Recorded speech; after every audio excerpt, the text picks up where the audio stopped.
সংগ্রামী সহযোদ্ধাগণ, আমরা দেখতে পাচ্ছি আমাদের জাতীয় নির্বাচন যতই ঘনিয়ে আসছে, একটি চক্র ততই বাংলাদেশকে অস্থিতিশীল করার জন্য উঠে পড়ে লেগেছে।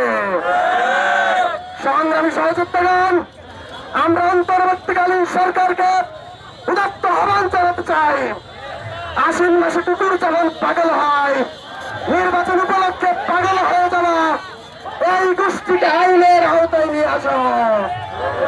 সংগ্রামী সহযোদ্ধাগণ, যখন এই বৈষম্যের নাগপাশ কাটিয়ে একটি গণঅভ্যুত্থান উত্তর বাংলাদেশ উন্নয়ন এবং অগ্রগতির দিকে এগিয়ে যাচ্ছে, ঠিক তখনই বিএসসি ইঞ্জিনিয়ারিং শিক্ষার্থীদের একটি গ্রুপ তৃতীয় একটি শক্তির প্রলোভনে, তৃতীয় একটি শক্তির ষড়যন্ত্রে পা দিয়ে দেশকে অস্থিতিশীল করার মিশন হাতে নিয়েছে।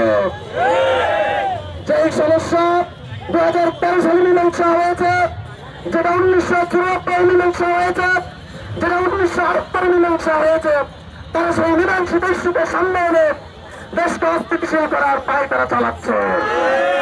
সংগ্রামী সহযোদ্ধাগণ, আমরা দেখতে পাচ্ছি তারা একদিকে নিজেদেরকে দাবি করছে তারা দেশের সর্বোচ্চ মেধাবী, আরেকদিকে তারা মানুষকে বলছে ভোট কি পালন করতে পারবেন। সংগ্রামী সহযোদ্ধাগণ, একদিকে তারা নিজেদেরকে দেশের মেধাবী দাবি করছে, আরেকদিকে তারা দশক করে নেমে আসার জন্য উঠে পড়ে লেগেছে। আমি আমার ভাষায় বলবো, তাদের লজ্জা শরম হারিয়ে গিয়েছে, তাদের শরীরের চামড়া গন্ডারের চামড়ার চেয়ে মোটা হয়ে গিয়েছে। উন্নত দেশের প্রকৌশলীরা যেখানে দিন দিন এগিয়ে যাচ্ছে উন্নতি এবং অগ্রগতির দিকে, সেখানে আমাদের দেশের প্রকৌশলীরা আমাদের দেশের গরিব এবং মেহনতি মানুষের লক্ষ লক্ষ টাকা খরচ করে নিচের দিকে নেমে আসছে। আমি বলবো, আমাদের দেশে প্রকৌশলীরা যদি নিম্ন স্তরে নামতেই থাকে তাহলে তা কেন তাদের পিছনে 15 থেকে 20 লাখ টাকা করে খরচ করা হবে।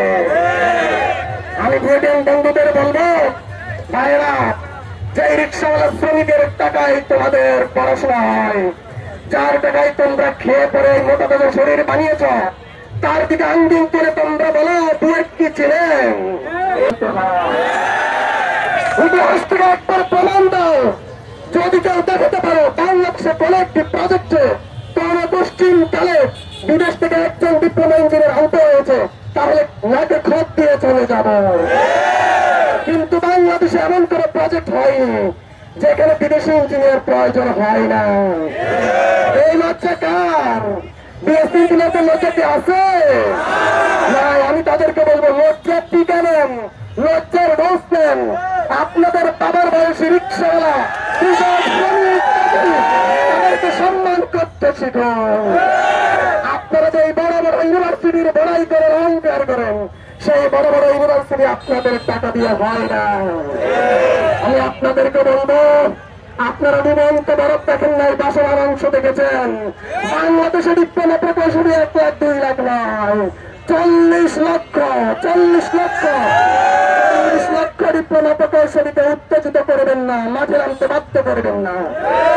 আমরা মাঠে নামি না, আমরা ধরি না, কিন্তু বললে ছাড়ি না। 2013 সালে আমরা প্রমাণ করেছি, 1984 সালে আমরা প্রমাণ করেছি, 1987 সালে আমরা প্রমাণ করেছি, সর্বশেষ 2024 সালে ডিপ্লোমা প্রকৌশলের 18 জন শিক্ষার্থী বৈষম্যের বিরুদ্ধে বুকের তাজা ডাল রক্ত ঢেলে দিয়ে প্রমাণ করেছে। আমরা কখনো হারি না, হারতে জানি না। আবারও যদি আমাদেরকে মাঠে নামতে বাধ্য করে, তবে পালানোর কোন জায়গা পাবে না। আমি এখনো বলছি, থেমে যাও।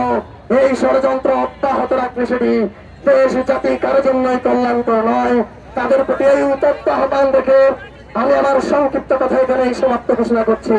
এ পর্যায়ে সংগ্রামী সহযোদ্ধাগণ, এ পর্যায়ে আমাদের মাঝে বক্তব্য নিয়ে আসবেন আমাদের সংগ্রামী সহযোদ্ধা ডিপ্লোমা প্রকৌশলী কল্যাণ ফাউন্ডেশনের সম্মানিত কেন্দ্রীয় প্রতিনিধি ডিপ্লোমা প্রকৌশলী সাইফুল ইসলাম।